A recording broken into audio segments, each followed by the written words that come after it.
Dean Martin's daughter finally reveals the truth about him in a recent interview.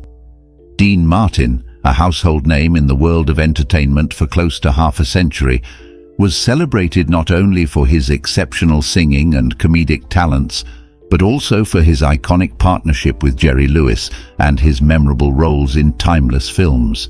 He was, of course, a key figure in the legendary Rat Pack, led by Frank Sinatra. But beyond the spotlight and the fame, there are some intriguing facets of Dean Martin's life that you might not be familiar with. Long before he became the charismatic entertainer we all know and love, Dean Martin, born as Dino Pulcetti, hailed from a bustling Italian household. His father, an Italian immigrant, and his mother, an Italian-American, fostered an environment where Italian was the primary language spoken at home. In fact, it wasn't until Dean reached the age of 5 that he finally began to grasp the nuances of the English language. Dean's early years were not without their challenges. His struggle to adapt to the English language made school a daunting place, as he faced difficulties in both academics and socializing due to the language barrier. Little did anyone know that this young boy with limited English skills would go on to conquer the world of entertainment. Surprisingly, before becoming a renowned singer and actor, Dean Martin tested his mettle in the boxing ring. At the tender age of 15, he entered the world of welterweight boxing, adopting the ring name Kid Crochet. Though he never pursued a career as a professional boxer, Dean proudly shared stories of his time in the amateur circuit, regaling people with tales of his 11 victories. Yet, despite his successes, amateur boxing didn't provide much in the way of financial stability, often leaving Dean unable to afford the simple luxury of tape to protect his knuckles. As a result, he endured a series of injuries, including broken knuckles, a scarred lip, and a plethora of unsightly bruises. But it wasn't just the physical scars that shaped Dean's journey. His life took a turn when he decided to have his nose straightened out, a decision that would prove to be a turning point for his singing career. As the saying goes, sometimes beauty is more than skin deep, and for Dean Martin, a straightened nose not only improved his appearance, but also enhanced his vocal abilities, ultimately setting him on the path to becoming the iconic entertainer we all remember today. Dean's life story is a testament to the resilience of the human spirit, showcasing how a young boy who struggled with language and engaged in amateur boxing could rise to become one of the most beloved figures in the history of entertainment. Dean Martin's decision to undergo a nose job at the age of 27 remained a subject of speculation among his admirers. Some wondered if the surgery was prompted by the damage his nose endured during his boxing days, while others pondered whether it was a personal preference. Whatever the reason may have been, this alteration was performed just as Dean's career was on the brink of taking off, and the remarkable part was that the change was subtle. The plastic surgeon retained the fundamental shape of his nose while making it slightly narrower. Interestingly, it wasn't Dean himself who footed the bill for this transformation. It was the famous film comedian Lou Costello who generously covered the expenses. Transitioning from his boxing pursuits, Dean found himself working as a roulette stickman at an underground casino concealed behind a tobacco shop. During this time, he started honing his singing talents by performing with local bands. To add a touch of allure to his stage persona, he adopted the moniker Dino Martini, a nod to the renowned Metropolitan Opera singer Nino Martini. It was in 1940, with the guidance of band leader Sammy Watkins, that he made the pivotal switch to Dean Martin. This change was made to prevent any potential confusion with the opera singer Nino Martini. Little did he know that this name would one day become synonymous with his own extraordinary fame. In the realm of literature, Dean Martin was not known for being an avid reader. In fact, throughout his life he read just one book, Black Beauty. Novels didn't particularly pique his interest. However, he had a fondness for comic books. Yet, there was a sense of embarrassment surrounding his love for these colorful tales, leading him to enlist the help of his friend Jerry Lewis to discreetly purchase them on his behalf. Ironically, while Dean shied away from traditional novels, various writers penned novels, biographies and memoirs about his life. Perhaps someday his captivating story would be immortalized in the pages of a comic book, much like the adventures of the Rat Pack. Dean's dream of having his own comic book character came to fruition in 1952 when DC Comics introduced The Adventures of Dean Martin and Jerry Lewis. This comic series enjoyed a successful 5-year run, publishing a total of 40 issues. When Dean and Jerry eventually parted ways in their comedy partnership, the series underwent a name change to The Adventures of Jerry Lewis in 1957, continuing with issues 41, 124, but now solely focusing on Jerry's escapades. Along the way, the comic welcomed guest appearances from iconic figures like Lex Luthor, Batman, Superman, Wonder Woman, The Flash, and even Bob Hope, adding a touch of star-studded excitement to the comic book world. Dean Martin's illustrious career was etched in stars, not just figuratively, but quite literally. If you ever stroll down the hallowed Hollywood Walk of Fame, you'll find not one, not two, but 3 stars bearing his name, an extraordinary tribute to his enduring impact on the world of entertainment.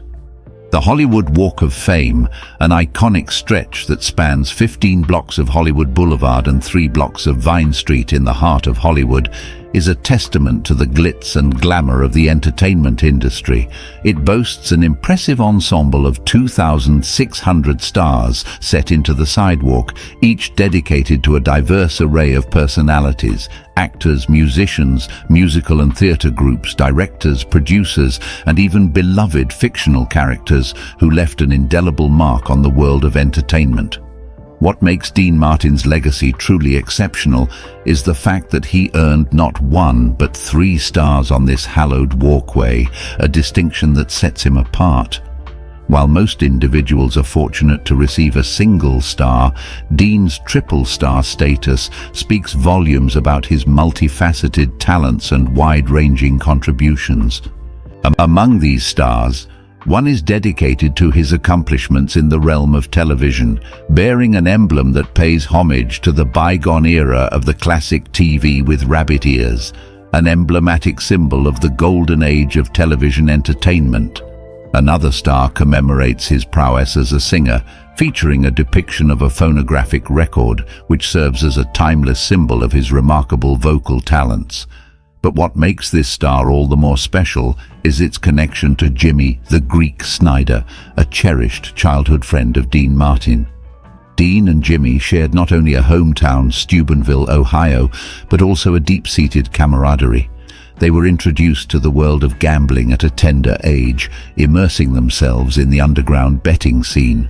As fate would have it, their paths diverged briefly, with Dean venturing into the world of singing, while Jimmy made a name for himself as a famous Vegas bookie and sports commentator. It was an extraordinary twist of fortune when Jimmy, using his uncanny betting skills, amassed a fortune by wagering on the 1948 election, winning with astonishing 17-1 odds. With this newfound wealth, he wisely invested in oil and coal mining, which eventually paved his way to Las Vegas, a city synonymous with glitz and chance. Their lifelong friendship endured the test of time and the trials of life, culminating in their on-screen reunion in the 1981 movie Cannonball Run. Their shared history, filled with youthful escapades and the allure of the underworld, became a unique bond that translated into memorable moments both on and off the screen. Long before Dean Martin's name became synonymous with the Rat Pack and his legendary collaborations with Frank Sinatra, he was a young artist searching for his own unique on-stage persona and style. In the 1940s, he cut his teeth in the music world, performing with several bands as he honed his craft and sought to differentiate himself from the crowd. One pivotal moment in Dean's early career occurred in 1943 when he secured a gig as the opening act at the Rio Bamba nightclub in the bustling heart of New York City. At the time, the club was facing financial challenges, which led them to opt for up-and-coming singers who wouldn't demand exorbitant fees. It was here that Dean began to carve out his path as an entertainer, gradually gaining recognition and shaping the unique charm that would later captivate audiences worldwide. In the vibrant world of showbiz, Dean Martin's path often intersected with some of the biggest names in the industry. One such luminary was none other than Frank Sinatra, the headliner at the club where their fateful meeting occurred. It was at this club that the two legendary figures crossed paths, laying the foundation for a friendship and collaboration that would go down in entertainment history. Surprisingly, Dean's first performance that night didn't exactly set the stage on fire, according to various accounts. Yet this initial setback was merely a prelude to the remarkable journey that lay ahead for Dean Martin. Fame seemed to be a family affair for Dean Martin, as his own household was brimming with notable connections. His daughter Gina entered into matrimony with Carl Wilson, a prominent member of the Beach Boys, and their union endured until Carl's passing in 1998. Meanwhile, Dean's son Paul tied the knot with the talented actress Olivia Hussey, although their marriage ultimately came to an end in 1978. Paul's second marriage was to Olympic figure skater Dorothy Hamill, but this union also faced its share of challenges and concluded in 1984. Lastly, his son Craig found love with Carol Costello, the daughter of none other than Lou Costello, adding yet another layer to the tapestry of Dean Martin's famous family connections. Dean Martin's journey to stardom was not without its bumps in the road, and one of the most iconic chapters in his career began with a rather inauspicious start. Dean and Jerry Lewis, two budding entertainers, first crossed paths at the Glass Hat nightclub in New York City, igniting a friendship that would change the face of comedy. Their decision to collaborate and take the stage together marked the beginning of something extraordinary. On that fateful night of July 24, 1946, at the 500 Club in Atlantic City, their performance fell flat, to say the least. In fact, it was so lackluster that the club's owner, Skinny D'Amato, delivered an ultimatum. They had to come up with something better for the second act or face being let go. Undeterred, Dean and Jerry regrouped and devised a new plan. The second show saw a division of labor. Dean took the mic for singing, while the dynamic duo engaged in ad-libbed material and skits. This revised act struck a chord with the audience, marking a significant improvement over their initial performance. It was the spark they needed to ignite their comedic partnership and set them on a course to becoming one of the most iconic comedy duos in history. The journey from struggling comedians to household names led Dean and Jerry to a pivotal moment in their career, their television debut on The Toast of the Town, later known as The Ed Sullivan Show, on July 20th, 1948. This televised appearance opened doors to new opportunities, prompting them to enlist the writing talents of Ed Simmons and Norman Lear to craft their comedy bits. As they transitioned from clubs to television and radio, they landed a radio series and secured a contract with Paramount, demonstrating their unyielding determination to make it big in the entertainment world. Dean and Jerry knew precisely what they wanted, and they pursued it with unwavering dedication. In addition to his professional endeavors, Dean Martin faced personal challenges, including kidney problems. Despite these health issues, he continued to make his mark in the entertainment world. In 1987, he embarked on a tour alongside Rat Pack members Frank Sinatra and Sammy Davis Jr., proving that his passion for performing knew no bounds.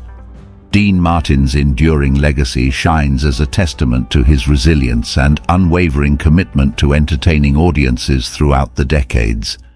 The tour was aptly named Together Again, marking a significant milestone in Dean Martin's career. It had been quite some time since he had graced the stage before a live audience, and the anticipation weighed heavily on his mind. Performing in front of a packed stadium was no small feat, and Dean harbored genuine concerns about how he would fare in this sold-out spectacle. The Together Again tour comprised a total of 17 shows, each holding the promise of rekindling Dean's connection with his adoring fans. However, fate had other plans, as Dean's health began to take a toll while on the road. kidney problems surfaced, forcing him to make a difficult decision to bid farewell to the tour prematurely. While most people believed that his kidney problems were the genuine cause of his early exit, there were some skeptics who entertained a different theory, suggesting that Dean may have feigned illness as a means of evading the rigors of the remainder of the tour. In a surprising turn of events, Dean Martin's daughter shed light on her father's reputed bad boy image. Despite being a central figure in the Rat Pack, known for their spirited revelry and indulgence, Dean's daughter made a startling revelation about his drinking habits.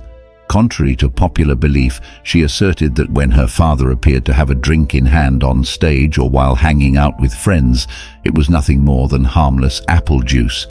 Dean's exceptional acting skills allowed him to convincingly portray the part of a jovial and inebriated reveler, often leaving people to believe that he was a bad boy in the truest sense. It was a testament to his talent as an entertainer and his ability to seamlessly slip into character even in casual settings. Following Dean's passing in 1995, the city council of his beloved hometown, Steubenville, Ohio, established the Dean Martin Committee as a tribute to the legendary entertainer. Chaired by Dean's daughter, Deanna, and her husband, John Griffith, the committee embarked on a mission to celebrate and preserve Dean's legacy. Their endeavors took various forms, including the creation of a walking guide tour that led enthusiasts to all of Dean's cherished local haunts. Additionally, they organized fundraisers to support the Dean Martin Scholarship, ensuring that Dean's commitment to education lived on. A highlight of their annual efforts was the highly anticipated Dean Martin Festival, complete with concerts, karaoke sessions, and talented Dean Martin impersonators. As a nod to Dean's Italian heritage, the festival featured delectable Italian cuisine, and the spirited meatball eating contest added an element of fun to the festivities. Dean Martin's association with the Rat Pack is a cornerstone of his entertainment legacy. This close-knit group, which included luminaries like Sammy Davis Jr., Frank Sinatra, Joey Bishop, and Peter Lawford, were the shining stars of the Las Vegas casino scene. Their camaraderie and electrifying performances became synonymous with the glitz and glamour of Las Vegas entertainment, leaving an indelible mark on the city's history. The Rat Pack's name may have changed, but their enduring influence on the world of entertainment remains timeless. The fascinating tale of the Rat Pack's name has its origins in the bustling streets of New York City. It all began when the renowned actress Lauren Bacall, sharing her observations with her husband, Humphrey Bogart, and their circle of friends, playfully remarked that they resembled a rat pack after a lively night out in the dazzling city of Las Vegas. This cheeky comment, it turned out, had a certain ring to it, and the name stuck like glue. From that point forward, the group affectionately referred to themselves as the Clan or the Summit, epitomizing the deep camaraderie that bound these entertainers together.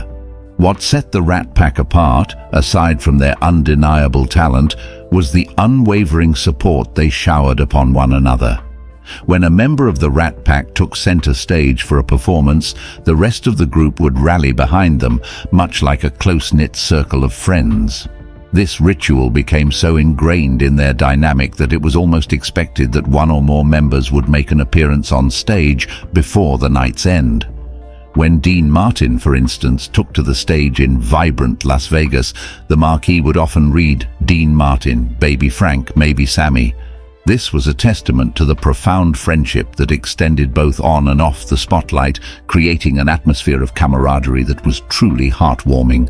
Dean Martin's legacy as the King of Cool was a title well-deserved. His self-assured demeanor and charisma set him apart in the world of entertainment, earning him this illustrious moniker.